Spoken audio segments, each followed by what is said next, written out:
Volvo Car Caucasia Excellence Club-ის ჯილდოს ართმობს. Volvo Car EMEA-ს ყოველწლიურ ბიზნეს კონფერენციაზე კომპანია მორიგი საერთაშორისო აღიარება მოიპოვა.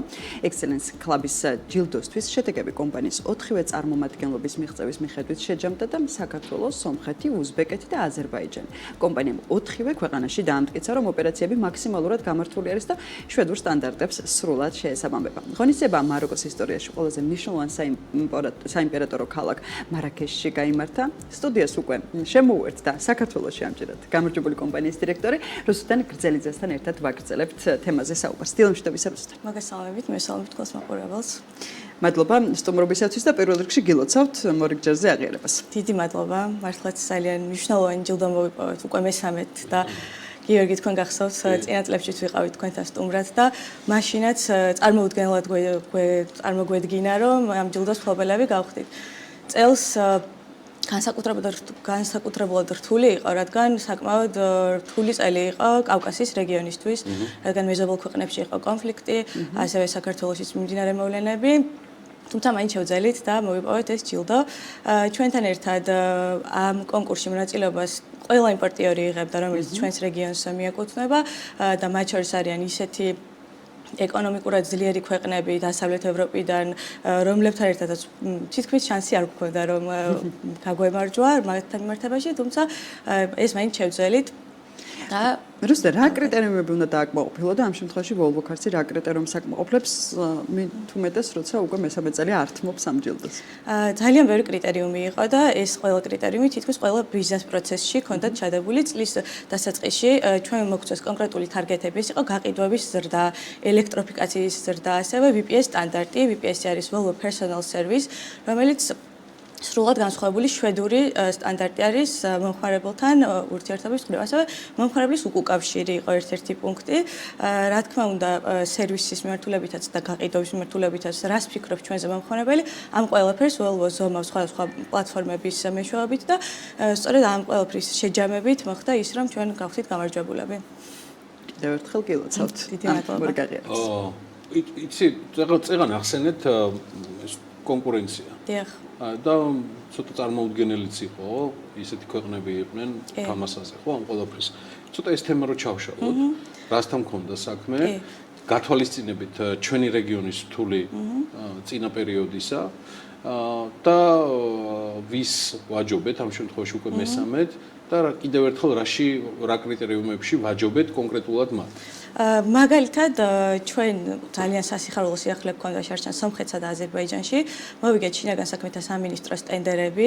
ეს იყო 120 ელექტროერთეულიანი ტენდერი სომხეთში, X40 ჩვენი საშუალო ზომის SUV-ები გადავეცით მათ და ასევე იყო 50 სედანი პოლიციისთვის აზერბაიჯანში. სწორედ ამან განაპირობა ის, რომ ჩვენს გაყიდვების გეგმებს არათუ შევასრულეთ, არამედ გადავაჭარბეთ და ამან ეს ძალიან დაგვეხმარა, რომ ელექტროფიკაციის წილიც გაგვეზარდა.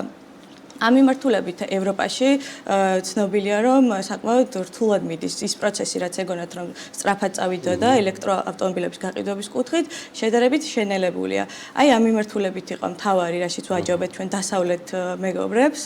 დასავლეთის ქვეყნებში, ზრდის ნაწილში, დიახ, ზრდის ნაწილში, რაოდენობრივადაც ჩვენ გავყიდათ მესამე ადგილზე ვიყავით ელექტროავტომობილების გაყიდვებით ჩვენს პარტნიორებთან შედარებით, დიახ.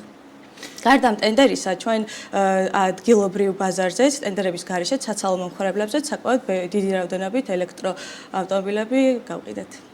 ვიდრე 2024-ს შევაჯამებთ, რომელიც აუცილებლად გვაინტერესებს და 2025-ის გეგმებზეც გადავალთ. მოდი მაყურებელს მოვუყვეთ რუსუდან ღონისძიების მეტი დეტალის შესახებ, როგორ წარიმართა, სად წარიმართა შესავალში ვახსენეთ საიმპერატორო ქალაქი, თუმცა უფრო მეტი რა შეგვიძლია რომ მოვუყვეთ ამ ღონისძიებაზე, რატომ არის ეს ღონისძიება ასეთი მნიშვნელოვანი? რა მოხდა მარაკეშში? ეს ღონისძიება ყოველწლიურად ტარდება კონფერენცია, სადაც განიხილავენ, აჯამებენ გასულ წელს, ასევე განიხილავენ გეგმებს, ავტომობილებს, რომლებსაც მომხმარებლებს წარუდგენთ და ზუსტად აი ამ ღონისძიების შეჯამება არის ხოლმე Excellence Club-ის დაჯილდოვება. წელს ეგზოტიკურ გარემოში გადაწყვიტეს, რომ ჩაეტარებინათ ეს ღონისძიება. სამწუხაროდ მე ვერ დავესწარი ღონისძიებას, მაგრამ ჩვენი კოლეგები იყვნენ გარკვეული მიზეზების გამო და ძალიან ემოციურად მოკლედ დატვირთულები დაბრუნდნენ.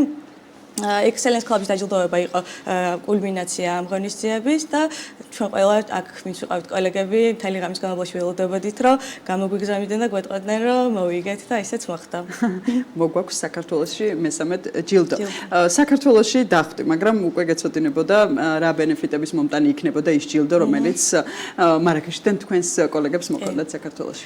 პირველ რიგში ძალიან დიდი აღიარება არის ეს ჩვენთვის, რადგან წარმოვაჩენთ ჩვენს ქვეყანას და კავკასიის რეგიონი იმართება საქართველოსთან და ეს უკვე ძალიან დიდი პატივია ჩვენთვის და გარდა ამისა შარშან ჯილდოს გარდა ჩვენ მოვიგეთ ასე ვთქვათ ვოლოს მხრიდან ისიც რომ გვითხრეს რომ კონფერენცია ზუსტად ამ აღიარების გამო ჩატარდებოდა საქართველოში. სამწუხაროდ წელს ისევ ჩვენი მხრიდან წავიდა ეს კომუნიკაცია რომ კონფერენცია გადაგვედო და მომავალ წელს მოკლედ საქართველოში ჩატარდება აუცილებლად 20-25 ამ წელს დიახ ანუ შარშანთან შედარებით 24-ში უნდა ყოფილიყო, მაგრამ 25-ში აუცილებლად საქართველოში ჩატარდება. სავარაუდოდ შემოდგომაა რუსუდან? აი ეს თარიღები ზუსტად არ ვიცით, მაგრამ კი, მათი გადასაწყვეტი არის. შესაბამისად 25-ის დაახლოებით გეგმებიც უკვე დაანონსებულია და ვიცით რა. გარდა ამისა, ძალიან ასე ვთქვათ, როლოს რუკაზე გამოვანათეთ, როგორც წარმატებული ბიზნესი, რადგან Excellence Club-ში არის ყველა ბიზნეს პროცესი, როგორც უკვე ვახსენე და პირდაპირ არის მათთვის ეს იმის მანიშნებელი, რომ ჩვენ წარმატებულ ბიზნესს ვაკეთებთ საქართველოში და ყველა იმ სტანდარტით ვმუშაობთ, რაც მათთვის ასეთი მნიშვნელოვანია, იმ შვედური სტანდარტებით. 2024 შესაბამისად დაგვერგვინდა ამ ძალიან მაგარი ამბით. შესაბამისად საინტერესო არის სრულად მთელი წელი რომ მოვიცვათ, გასული წელი რა მნიშვნელოვანი კიდევ დამატებითი მოვლენები იყო Volvo Car კავკასიისთვის. ჩვენ ოპერირება დავიწყეთ თბილისში, ულამაზეს შოურუმიდან, რომელსაც მოხარებელი ეკრანზეც ხედავს და ასევე დავნერგეთ VPS სტანდარტი, Volvo Personal Service და ამ პროექტზე თითქმის 1 წელი ვმუშაობდით და შემდეგ წარმატებით მოვიპოვეთ სერტიფიკატი. გარდა ამისა დავიწყეთ დაახლოებით ასეთივე შოურუმის მშენებლობა ბაქოში, რომელიც სულ უკვე რამოდენიმე კვირაში გაიხსნება და უმასპინძლებს აზერბაიჯანელ მომხმარებელს და რა თქმა უნდა ის ტენდერები, რომლებიც უკვე ვახსენე, შარშან იყო პირველი წელი, როდესაც ჩვენ ასეთი დიდი ტენდერები მოვიგეთ, სახელმწიფო ტენდერები და მივაწოდეთ სხვადასხვა სტრუქტურებს ჩვენი ავტომობილები. მე კიდევ ერთხელ შევახსენებ საქმიან საზოგადოებას, რომ ჩვენი დღევანდელი რესპონდენტი რუსტან გძელიძე ჩვენ რა საუბრობს ქართულად, მაგრამ ის Volvo Car კავკასიის დირექტორია და ფარავს მთლიანად რეგიონს და ეს არის ერთ-ერთი ყველაზე მნიშვნელოვანი ექსპანსია, რომელიც წლების წინ დაიწყო Tegeta Holding-მა და სიახლე გახლავთ ის, რომ რამდენიმე კვირაში ეს კომპანია გახსნის უკვე აი ანალოგიურ შოურუმს მსგავს. ჩვენი უკეთესი იქნება აზერბაიჯანში, რომელსაც ცხადია ჩვენი ბიუროს დახმარებით და საკუთრივ BMG-ის სათავო ოფისიც დაფარავს. გარდა კონფერენციისა, შეგიძლიათ თუ არა, რაიმე მნიშვნელოვანი თქვა ბრძანოთ Volvo კავკასიას გეგმებიდან 2025-ისთვის.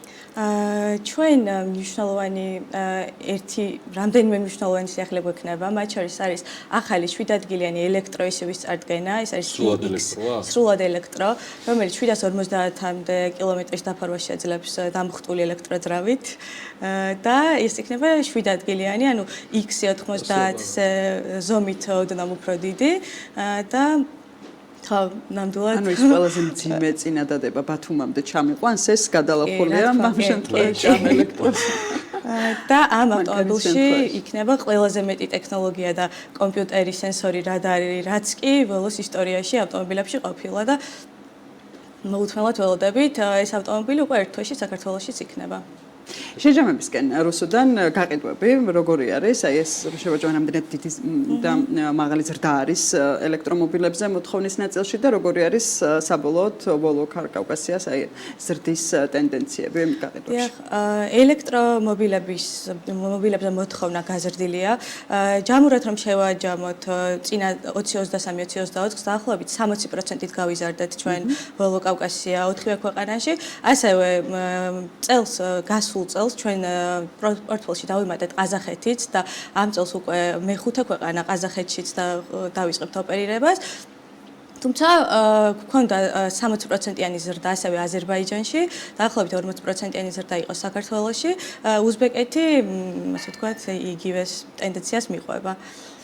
არაჩვეულებრივი 2024, არაჩვეულებრივი 2025-ით დაიწყო და შესაბამისად გრძელდება წარმატებები BMG-ის გუნდის სახელით Volvo-Cars. კავკასიას ჩაგვაყენეთ საქმის კურსში ყველა სიახლის შესახებ. რუსლან გრძელიძე Volvo-Cars კავკასიის დირექტორი იყო. საქმიანი დილას სტუმარი.